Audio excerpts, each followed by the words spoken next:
Hi, I'm Seamless, and today is Sunday, which means yesterday I should have done an FL Basics tutorial. This one is going to be on the 3X oscillator. If you've been following me for any amount of time, this might surprise you because I'm pretty sure you've never seen me use a 3X oscillator for anything at all.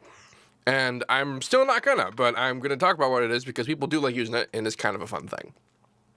I did used to use this thing way back in the day, long before I figured out how to use Citrus. And I was mentioning in the Citrus video that even if you don't understand the more intensely in-depth things about Citrus, you can still kind of look at it as being a slightly more complicated 6X oscillator. So here's the 3X oscillator. The 3X oscillator at heart is it's what it says. It's 3 oscillators. And it's got basic controls for the oscillator itself. It has what waveforms you want to have to choose between sine wave, triangle wave, square wave, saw wave, and this weird sine square wave thing, which I'm sure has a name that I just don't know what it is. You also have this. This is a noise generator. This is the phase inversion button, and this is where you can load your own waveform.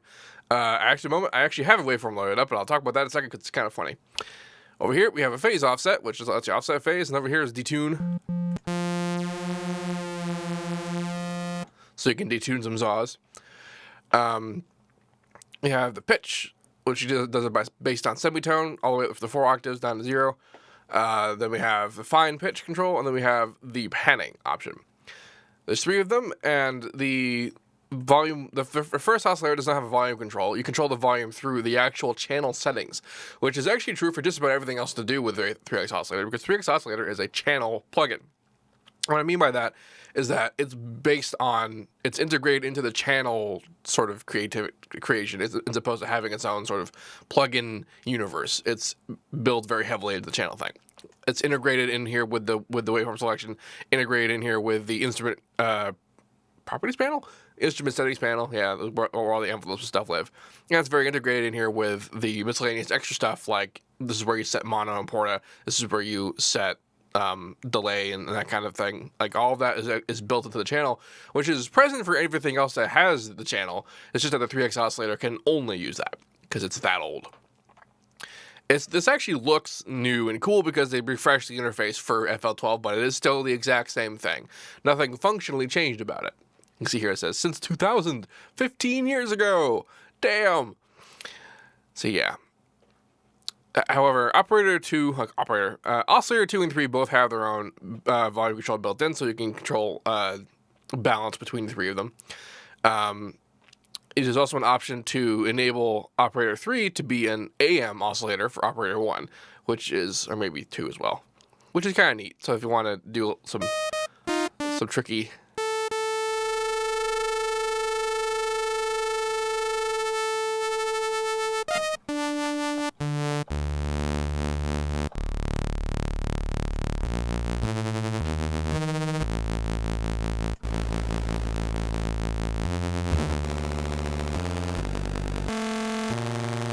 You can do some fun with that.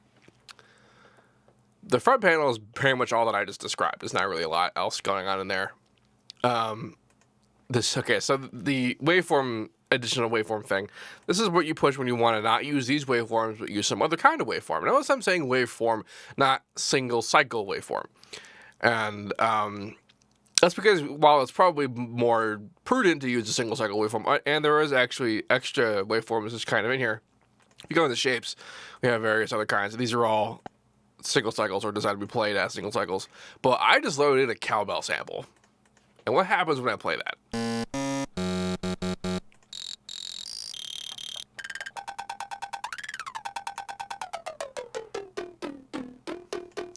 It plays it like it's a waveform. It plays it on loop. So if you play it not even really high notes, but regular high notes, it'll play it fast enough to get a tone out of it, which is fun. It's honestly a fun thing. You just throw random samples in there and turn them into tonal instruments, which is kind of neat. Well, yeah, that's what that does. So over here, like this window is basically the sampler window. This is just what you use for that kind of thing. You put in a sample, and then there it is. Then whenever you click on this thing, it'll play that instead of a waveform in this list here. Over here we have the envelope window, which has this main envelope control kind of thing. We have a panning option, volume, mod X, and mod Y. Mod X and mod Y are these guys over here, which are dedicated to a filter. It's just a filter, and you can tell what kind of filter they have over here. By default, it's on low pass mode.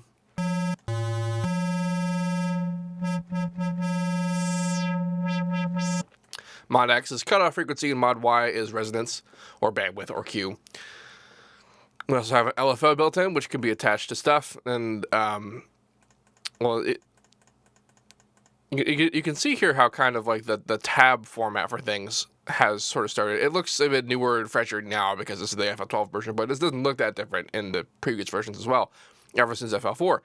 And so you get the tab for what parameter you want, and then you have a list of modifiers that you can use to actually mess with it. And then that's what's going on here. They're by default off, so if you want to use them, you need to turn them on.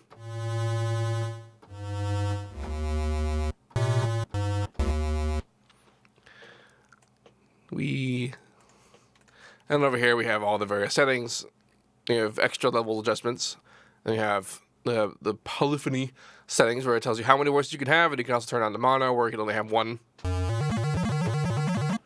How fast it slides between them. And then also portamento, where it's not limited to voices, but it still slides between note changes. Pretty neat.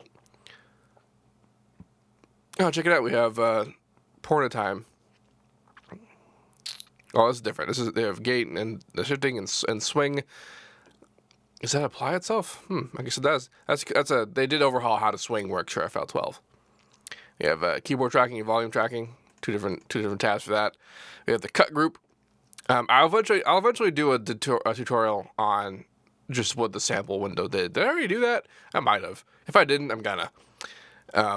But it should be noted that you can actually do a pretty interesting supersaw based on using the delay menu here. In fact, there's a preset for it with some various detuned options.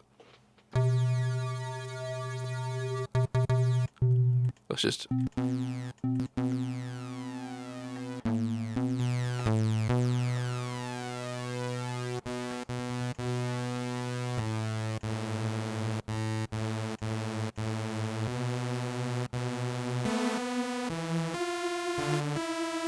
This is like close to the oldest school way of doing things.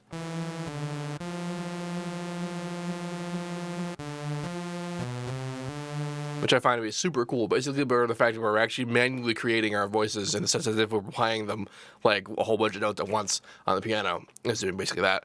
If you don't want to mess with that, you don't have to. There's also the detune operators up here. If I just turned all of them to be always and made them all the same pitch and then turn them all on and then detune them differently.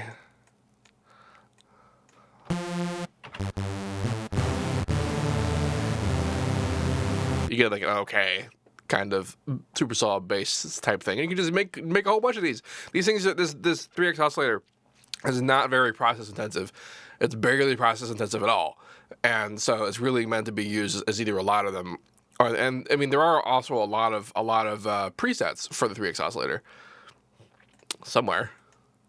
Is it the channel presets? Yeah, there it is. And like there are a lot of them, and they do all the perfectly functional, perfectly capable piece of plugin there. It's just like I said, pretty much exactly everything it can do can be done with Citrus, and sometimes most of the time better. The only thing that the Citrus really can't do as well is the loading in of audio. You can resynthesize waveforms as audio in Citrus, and you can even resynthesize things that are not waveforms, like the cowbell in Citrus. It's just that it resynthesizes it. It doesn't actually play the recording like the 3X oscillator does, which if you do either, you will notice an incredible difference pretty readily. So there is that. Not really a lot more. That's not super huge amount to talk about the 3X oscillator, which is kind of the point.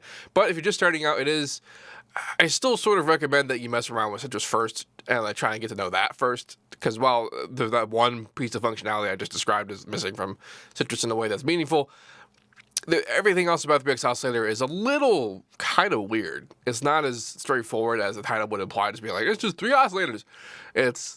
in order to get things done and to do stuff and to be like an actual synth in ways that you might want to use, you've got to get familiar with the channel settings architecture, which is not super straightforward. It's a lot more straightforward now with FL12.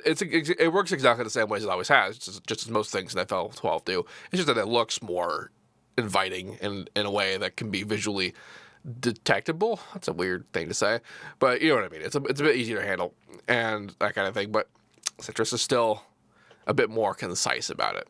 This is my opinion. But 3x Oscillator is usually people's first plugin.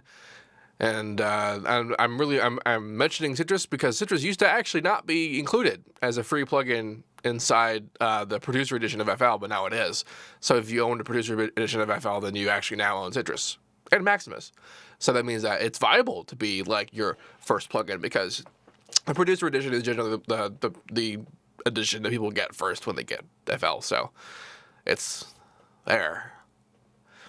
If you have any questions about this, please let me know. And as usual, have a nice day. And do all that YouTube liking, comment stuff, and all of those things I keep forgetting to say in the videos. And